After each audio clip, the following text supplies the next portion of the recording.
கானா கதை சொல்லவா குட்டீஸ்? ஒரு பெரிய காட்டுல சோமுன்ற குரங்கு வசித்து வந்துச்சு. அந்த காட்டின் நடுப்பகுதியில ஆறு ஒண்ணு ஓடிட்டு இருந்துச்சு. ஆற்றின் கரையில ஒரு நாவல் மரம் நின்றது. அதில் இருந்து நாவல் பழங்களை தின்று சோமு உயிர் வாழ்ந்து வந்தான். அக்காட்டின் ஒரு பகுதியில் பெரிய ஆறு ஒண்ணு ஓடிட்டு இருந்துச்சுல்ல, அந்த காற்றில் எப்போதுமே நீர் பெருக்கெடுத்து ஓடும். ஆற்றிற்கு மறுபக்கத்தில் இருக்கும் காடு மிகவும் செழிப்பாக காணப்பட்டதால் அங்கு போய் பார்க்க வேண்டும் என்று சோமுவிற்கு ஆசை ஏற்பட்டது. ஆனால் சோமுவுக்கு அந்த ஆற்றை கடந்து போக பயமாக இருந்தது. ஒரு நாள் ஆற்றில் இருந்த முதலை ஒன்று நாவல் பழம் தின்று கொண்டிருந்த சோமுவை பார்த்து, நாவல் பழம் மிகவும் ருசியாக உள்ளதா நண்பா என கேட்டது.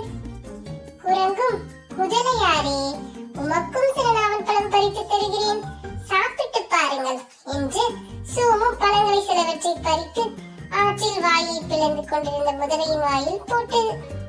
முதலையும் பழத்தை ருசித்து சாப்பிட்டது. அவற்றை சாப்பிட்ட முதலை, இந்த சுவையான பழங்களை உண்ணும் முதலையின் ஈரல் மிகவும் ருசியாக இருக்கும் என எண்ணியது. அதனால் முதலை குரங்குடன் நண்பனாக பழகி அதன் ஈரலை உண்ண திட்டம் போட்டது. குரங்காரே, நீர் எனக்கு நல்ல பழங்களை தந்து என் பசியை தீர்த்தீர், உமக்கு நான் ஏதும் உபகாரம் செய்யலாம் என்று யோசிக்கிறேன் என்று கூறியது. அத்துடன் ஆற்றின் மற்ற கரையில் நல்ல பழமரங்கள் பழுத்து தொங்குகின்றன, நீர் அங்கு சென்றால் அப்பழங்களை நீயும் உண்டு எனக்கும் தரலாம் என்றது. அதற்கு குரங்கு, எனக்கும் அந்த காட்டை பார்க்க வேண்டும் என்று ரொம்ப நாள் ஆசையாத்தான் இருக்கு, ஆனால் எனக்கு ஆற்று கடந்து போக பயமா இருக்கே அப்படின்னு சோமு சொன்னான். அதை கேட்ட முதலை, நான் இருக்கும் போது நீ ஏன் பயப்பட வேண்டும் நண்பா, இப்பவே எனது முதுகில் ஏறி இரு, நான் உன்னை அக்கரையில் சேர்த்து விடுகிறேன் என்றது. வஞ்ச எண்ணம் கொண்ட முதலையின் அன்பு வார்த்தையை நம்பிய குரங்கும் முதலையின் முதுகின் மீது தாவி ஏறி உட்கார்ந்து கொண்டது. என்ன செய்வது, குரங்கின் புத்தி அல்லவா? தனது ஆசையை நிறைவேற்ற இதுதான் தருணம் என்று எண்ணிய முதலை குரங்கை நடு ஆற்றுக்கு கொண்டு சென்று அங்கே குரங்கின் ஈரலை சாப்பிட இருக்கும் ஆசையை குரங்கிற்கு சொன்னது. அப்போது குரங்கு பதட்டம் அடைந்தது. அடடா, நீ இதை முதலில் சொல்லவில்லையே என்று கூறி சிறிது நேரம் திணறியது.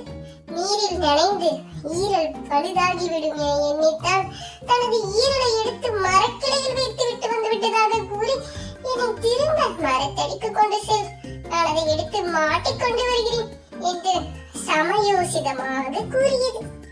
முதலையும் யோசிக்காம குரங்கு உண்மை சொல்வதாக எண்ணிக்கொண்டு அதை திரும்ப மரத்திற்கு அழைத்து வந்தது. வேகமாக மரத்தில் ஏறிய குரங்கு என்று சிரித்து, முட்டாள் முதலையே, ஈரலை உடலில் இருந்து கலற்றி மாட்ட முடியுமா? உன்னை நம்பிய என்னை ஏமாற்றி விட்டாயே, நியாயமா என்று கேட்டது சோமு முதலையை பார்த்து. முதலையும் ஏமாந்து, அட கடவுளே, பட போச்சே என்று திரும்பியது. இதிலிருந்து நீங்க என்ன தெரிஞ்சுக்கிறீங்க குட்டீஸ்? நாமும் யாரையும் உடன் நம்ப கூடாது. அவர்கள் நல்லவர்களா கெட்டவர்களா என நட்பு குழுவும் பார்க்க வேண்டும்.